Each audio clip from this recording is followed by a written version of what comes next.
Shalom Jemaat Galilea Community of Christ, apa kabar hari ini? Dahsyat luar biasa, amin. Karena Tuhan kita adalah Tuhan yang dahsyat. Mari saya jemput jemaat Tuhan untuk kita sama-sama memuji Tuhan. Kita mau katakan bahwa hati kita percaya karena Tuhan kita adalah sumber kekuatan, amin. Haleluya.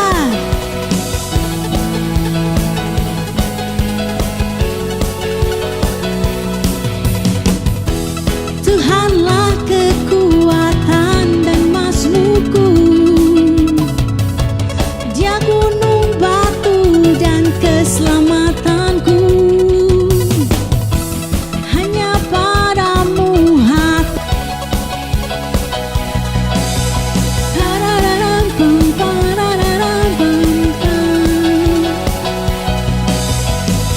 haleluya, beri kemuliaan bagi Tuhan. Sebab kami ada sampai hari ini. Kuat. Thank you Jesus, Jesus,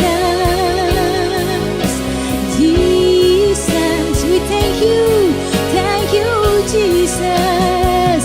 It's only by your grace that I could live today.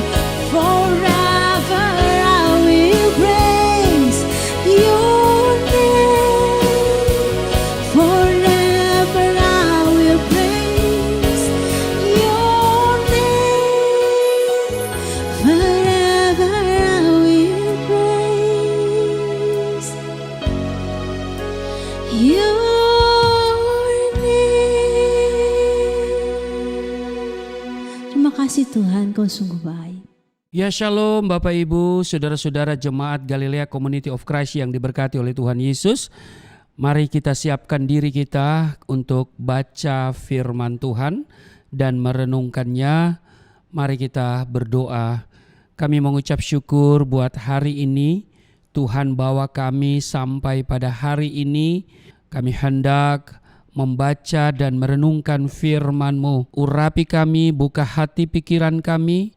Kiranya firman yang kami baca dan kami dengar ini akan menjadi rema dalam hidup kami, bukan untuk kami lupakan, tetapi ini kami renungkan siang dan malam menjadi kekuatan bagi kami untuk melangkah di hari-hari yang Tuhan karuniakan kepada kami.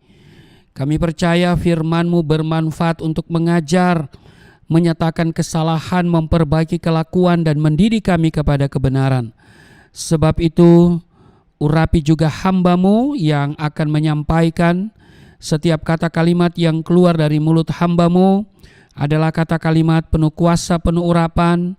Setiap yang mendengar diberkati, berakar, bertumbuh, dan berbuah di dalam Engkau. Terpujilah Engkau, berfirmanlah kepada kami. Kami sedia mendengarkannya di dalam nama Tuhan Yesus. Haleluya. Amin. Ya Bapak Ibu, saya ingatkan nanti ada perjamuan kudus ya sesudah ini. Dan silakan Bapak Ibu siapkan elemen perjamuan kudus, hosti dan anggur. Baik Bapak Ibu, kita akan baca di Lukas pasal 19 pada ayat 1 sampai dengan ayatnya yang ke-10.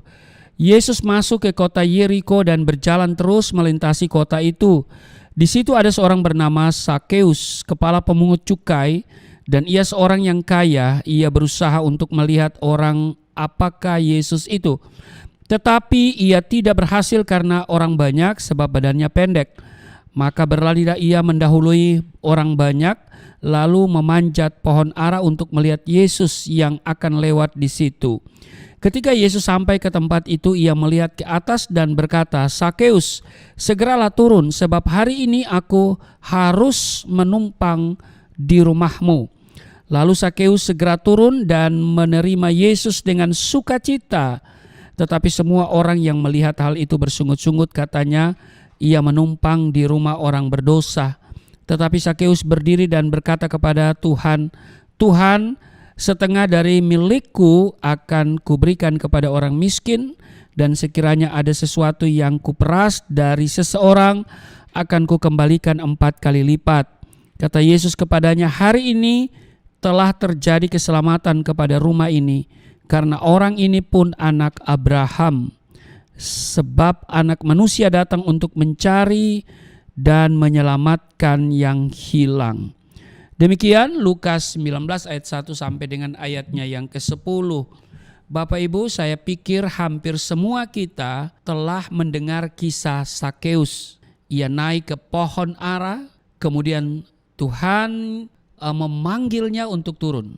Tuhan mengatakan bahwa ia akan menumpang, akan tinggal di rumah Sakeus atau bertamu di rumah Sakeus. Bapak Ibu, saudara-saudara jemaat Galilea Community of Christ yang diberkati oleh Tuhan Yesus, kata menumpang bisa berarti menginap. Jadi bukan hanya bertemu 1-2 jam saja. Nah, Lukas pasal 19 ayat 8 dan 9 tertulis begini. Sakeus berdiri dan berkata kepada Tuhan, Tuhan, setengah dari milikku akan kuberikan kepada orang miskin, dan sekiranya ada sesuatu yang kuperas dari seseorang, akan kukembalikan 4 kali lipat. Kata Yesus kepadanya, hari ini telah terjadi keselamatan kepada rumah ini, karena orang ini pun anak Abraham. Bapak Ibu, saudara-saudara, jemaat yang diberkati oleh Tuhan Yesus, kita pernah membaca di dalam Alkitab atau mendengar khotbah tentang orang-orang Yahudi mengaku sebagai anak Abraham.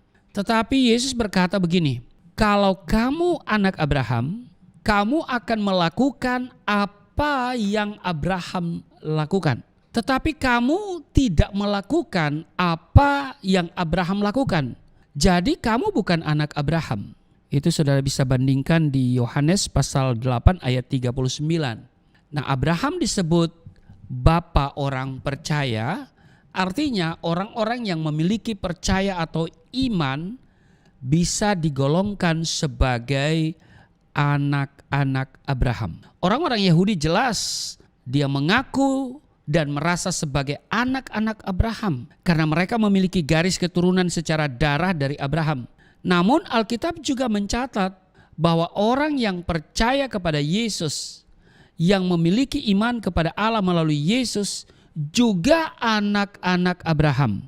Galatia pasal 3 ayat 7, jadi kamu lihat bahwa mereka yang hidup dari iman, mereka itulah anak-anak Abraham.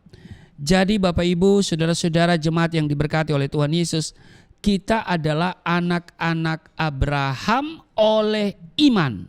Persoalannya ialah iman yang bagaimana yang harus kita miliki supaya kita dapat digolongkan sebagai anak-anak Abraham. Kalau orang Yahudi merasa dan mengaku anak Abraham, Tuhan mengoreksi, iya kan? Kamu bukan anak Abraham. Kalau kamu anak Abraham, kamu melakukan apa yang Abraham lakukan. Nah, kita yang mengaku dan merasa anak-anak Abraham oleh iman harus mempersoalkan apakah kita melakukan apa yang Abraham lakukan. Ini persoalan. Apakah kita memiliki iman seperti iman yang dimiliki oleh Abraham? Ternyata untuk digolongkan sebagai orang beriman, anak Abraham, itu tidak mudah. Itu berat, saudara. Ya kan? Di Yakobus pasal 2 ayat 19 tertulis, engkau percaya bahwa hanya ada satu Allah saja. Itu baik. Tetapi setan-setan juga percaya akan hal itu dan mereka gemetar. Jadi percaya bahwa hanya ada satu Allah itu baik, ya kan? Tetapi setan-setan juga percaya. Kalau iman kita tidak seperti iman Abraham, maka kita masih berpotensi melakukan tindakan seperti setan. Setan percaya hanya ada satu Tuhan, ada satu Allah, Allah yang esa. Dan mereka gemetar. Tetapi hanya sampai di situ, ya kan? Nah, kalau kita tidak seperti iman Abraham, maka sekali lagi kita masih berpotensi kerasukan setan.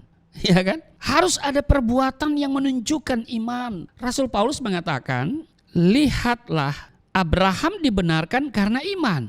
Ya kan? Iman yang dimaksud oleh Rasul Paulus tentu bukan sekedar keyakinan di dalam pikiran atau mengaminkan, ya kan? Mengaminkan bahwa Allah itu esa. Sebab apa yang dilakukan oleh Abraham itulah perwujudan dari imannya. Abraham dibenarkan karena iman. Iman Abraham bukan hanya keyakinan di dalam pikiran, melainkan juga ada tindakan. Nah, Yakobus menyingkapkan kebenaran bagaimana memiliki iman yang benar. Dikatakan begini di Yakobus pasal 2 ayat 20. Hai manusia yang bebal, maukah engkau mengakui sekarang bahwa iman tanpa perbuatan adalah iman yang kosong? Iman harus disertai perbuatan, bukan hanya keyakinan di dalam pikiran. Keyakinan harus disertai dengan tindakan. Di dalam surat Roma, ketika Rasul Paulus menulis mengenai iman, Rasul Paulus tidak bermaksud menjelaskan ekspresi dari tindakan iman. Dia sedang berhadapan dengan orang Yahudi dengan segala kesombongannya bahwa dengan melakukan hukum Taurat bisa selamat. Ini pandangan orang-orang Yahudi. Maka Rasul Paulus mengatakan tidak ada orang yang bisa dibenarkan karena melakukan hukum Taurat, tetapi karena iman. Maksud iman adalah keyakinan kepada Yesus. Jadi iman dalam keyakinan pikiran itu tidak cukup, Bapak Ibu, saudara-saudara. Tetapi harus disertai dengan perbuatan. Kita percaya Yesus sebagai Tuhan dan Juru Selamat. Amin. Entah kita dari kecil Kristen atau menikah dengan orang Kristen, lalu jadi Kristen. Keyakinan ini menjadi sempurna, menjadi benar, imannya diterima kalau disertai dengan perbuatan. Dengan perbuatan iman menjadi sempurna. Kita harus melihat Abraham. Bukankah Abraham bapak kita dibenarkan karena perbuatannya? Pertanyaannya kapan? Ketika ia mempersembahkan Ishak anaknya di atas mezbah. Iman yang benar yang dicontohkan oleh Abraham adalah tindakan melepaskan apapun, termasuk yang paling disayangi, yang paling dicintai. Kita kembali lagi kepada topik kita. Bagi Sakeus, uang itu segalanya. Tetapi begitu dia percaya kepada Yesus, itu dia lepaskan. Tadinya uang menjadi hal yang utama, menjadi prioritas utama. Yang penting dapat uang. Entah bagaimana mendapatkan itu tidak penting. Yang penting dia dapat uang. Jadi uang menjadi Tuhan bagi Sakeus. Tetapi ketika dia mengalami perjumpaan dengan Tuhan dan percaya kepada Yesus, semuanya itu dia lepaskan. Dia menganggap itu tidak berarti lagi. Iya kan? Yang paling berarti adalah Yesus sebagai Tuhan. Amin. Jadi ini sama dengan Abraham. Ishak dilepaskan. Sekalipun itu menjadi harapan dia untuk memiliki keturunan. Tapi ketika Tuhan minta, dia lepaskan. Jadi tidak boleh ada yang tersayang, tercinta dalam hidup kita selain Tuhan.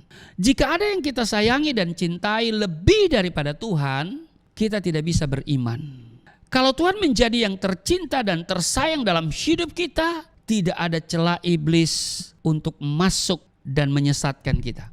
Ketika Sakeus memberikan separuh hartanya dan mengembalikan 4 kali lipat kepada orang yang pernah diperas, bisa saja dia menjadi orang yang miskin atau menjadi tidak kaya lagi. Bapak Ibu saudara-saudara yang diberkati oleh Tuhan Yesus, Tuhan Yesus melihat keseriusan daripada seorang Sakeus menerima dirinya menumpang di rumahnya. Kalau kita hanya meyakini dalam pikiran bahwa Allah itu ada, Allah itu esa, maka kita masih bisa berpotensi berperilaku seperti setan atau masih berpotensi dikuasai dan berperilaku seperti roh-roh jahat.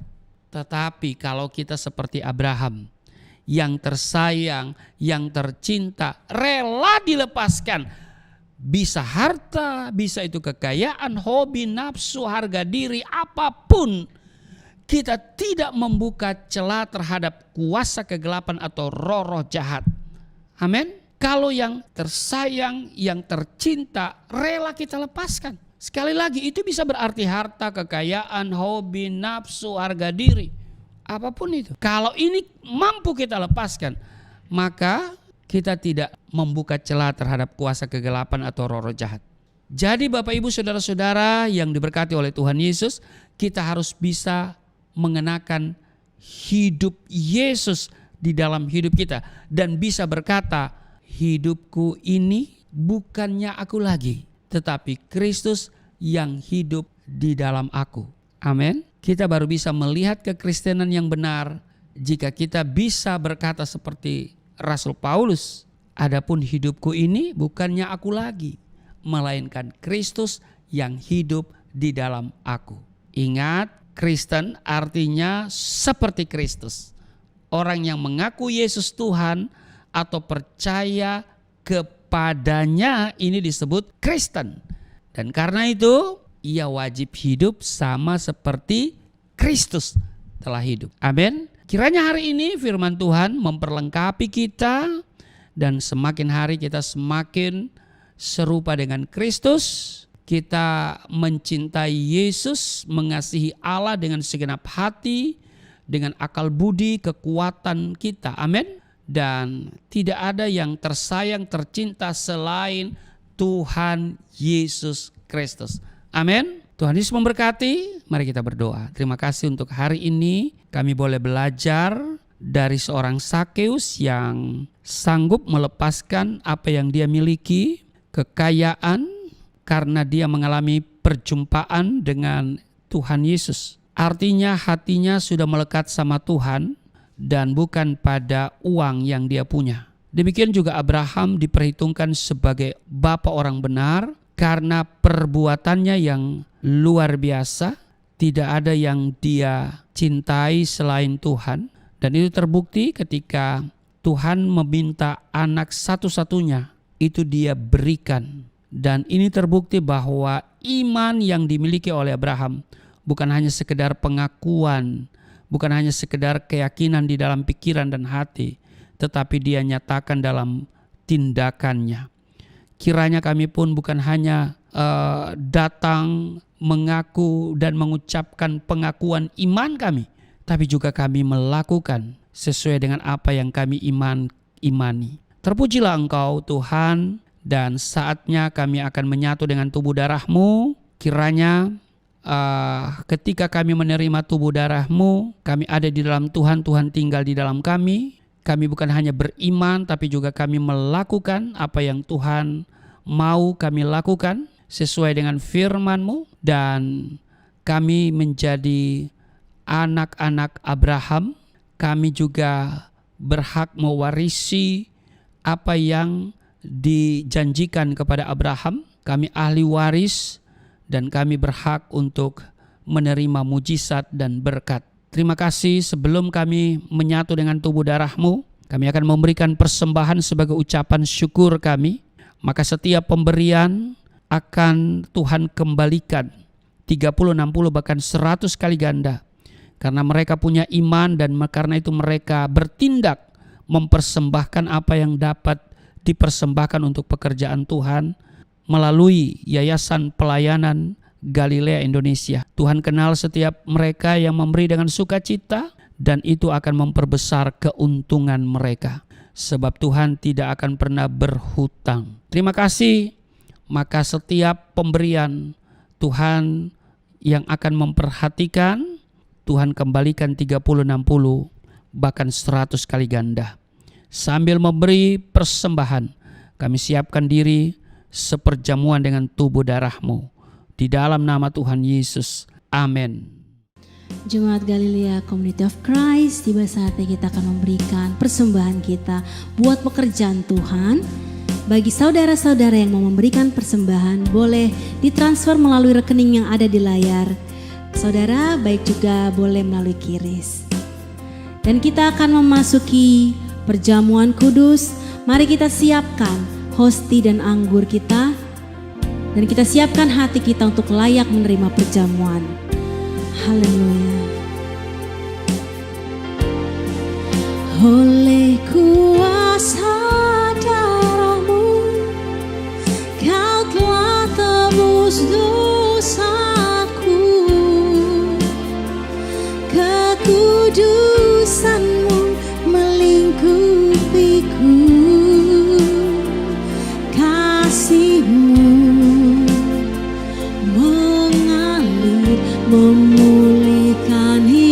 hidupku. Sungguh besar anugerahmu, kau selamatkan hidupku. Ku menjadi ciptaan yang baru oleh kuasa darahmu.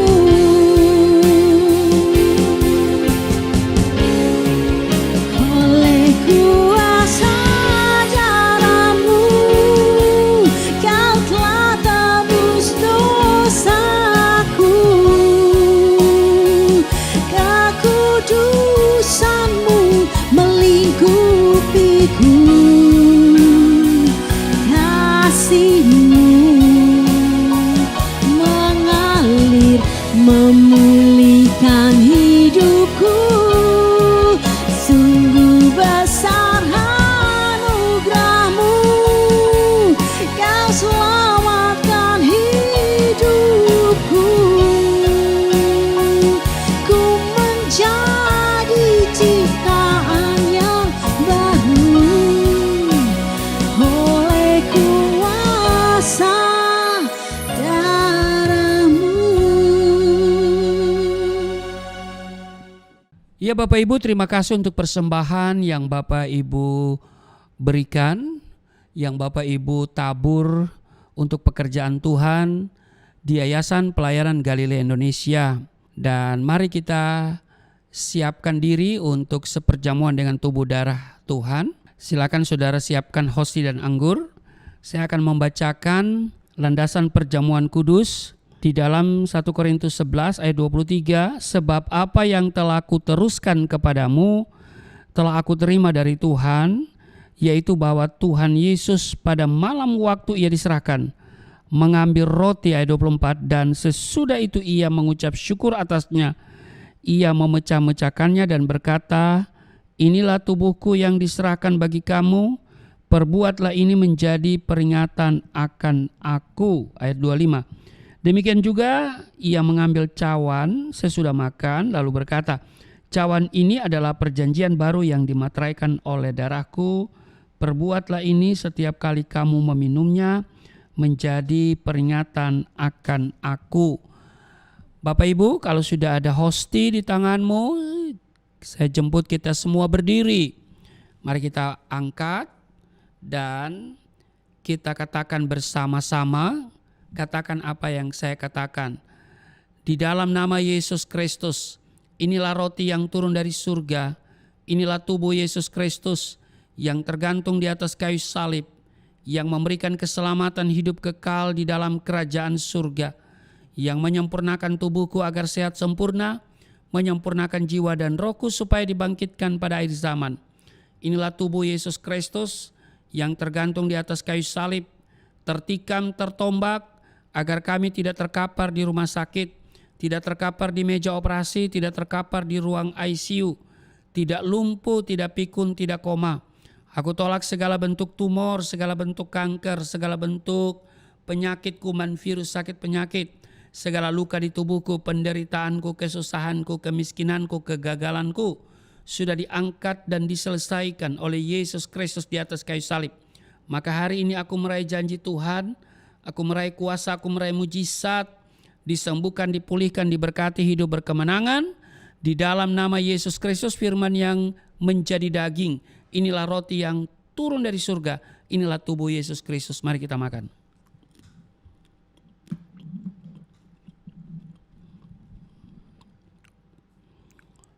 Bapak Ibu, kita ambil anggur dibentuk menjadi darah Kristus. Mari kita angkat ya.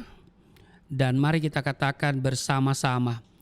Di dalam nama Yesus Kristus, inilah darah Yesus Kristus yang tertumpah di atas kayu salib sebagai perjanjian yang baru dan yang kekal, yang memberikan pengampunan atas dosa-dosaku, menyucikan dan menguduskan kami agar kami semua termaterai dan menjadi warga kerajaan surga. Di dalam nama Yesus Kristus, oleh kuasa darah Yesus dan oleh bilur-bilur Yesus Kristus, kami semua diselamatkan, dan mulai hari ini kami semua tidak sakit-sakitan, tidak migrain, tidak sakit kepala, tidak vertigo, tidak pendarahan. Aku tolak stroke, aku tolak sakit kista, segala bentuk tumor, segala bentuk kanker. Aku tolak sakit jantung, jantungku sehat, tidak dioperasi, tidak ada penyempitan. Aku tolak sakit paru-paru, paru-paruku sehat, tidak ada flek, tidak TBC, tidak sakit asma. Aku tolak sakit liver, tidak hepatitis. Aku tolak sakit ginjal, ginjalku sempurna, tidak cuci darah, tidak gagal ginjal. Aku tolak diabetes, pankreasku sempurna. Aku tolak darah tinggi, aku tolak darah rendah. Tidak ada alergi dalam tubuhku, tidak kolesterol. Sel-sel darah merah, darah putih sempurna adanya. Tidak asam urat. Aku tolak rematik. Tulang-tulangku tidak keropos, saraf, pembuluh-pembuluh darah. Semuanya berfungsi dengan sempurna. Darah Yesus Kristus membalut, menyembuhkan segala penyakitku. Dan aku percaya Engkau Tuhan yang akan memperbesar kapasitasku. Kekayaan bangsa-bangsa akan dipercayakan kepadaku. Tidak ada pintu yang tertutup bagiku. Tidak ada kuasa kegelapan yang bisa menyerang aku. Tuhan akan selalu memberkati pekerjaan tanganku. Dan apa saja yang aku kerjakan selalu berhasil. Mujizat dan terobosan akan menjadi bagianku. Pengurapan dan otoritas ilahi ada dalam hidupku. Dalam nama Yesus Kristus. Inilah darah Yesus Kristus. Mari kita minum.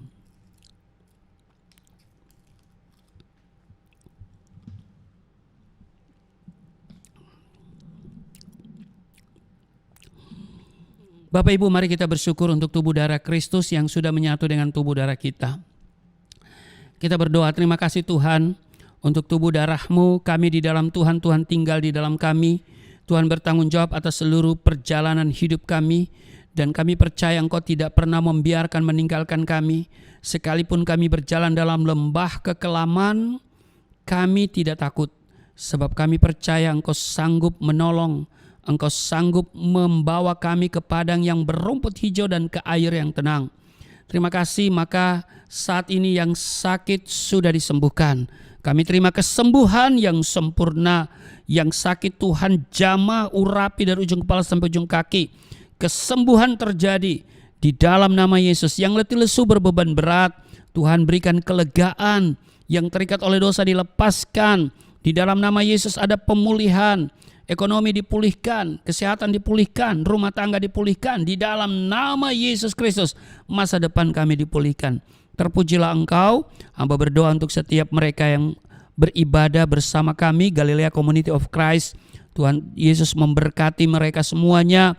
Dan persembahan yang mereka berikan untuk pekerjaan Tuhan melalui Yayasan Pelayanan Galilea Indonesia, Tuhan mengenal setiap pribadi, mereka yang memberi dengan sukacita, Tuhan kembalikan 30, 60, 100 kali ganda. Kami doa untuk Yayasan Pelayanan Galilea Indonesia, Tuhan berkati pekerjaan Tuhan yang dikerjakan, baik itu secara on-site maupun online. Tuhan memberkati kerinduan daripada yayasan untuk punya satu unit ruko. Kiranya Tuhan memberikan kepada kami supaya kami masih ada di sini dan pekerjaan Tuhan terus dilakukan. Juga program pelayanan baik itu secara on-site maupun online, Tuhan berkati perjalanan misi penginjilan ke daerah-daerah. Kiranya Tuhan campur tangan, berikan sehat kepada hamba-Mu dan Tuhan juga mencukupkan segala kebutuhan.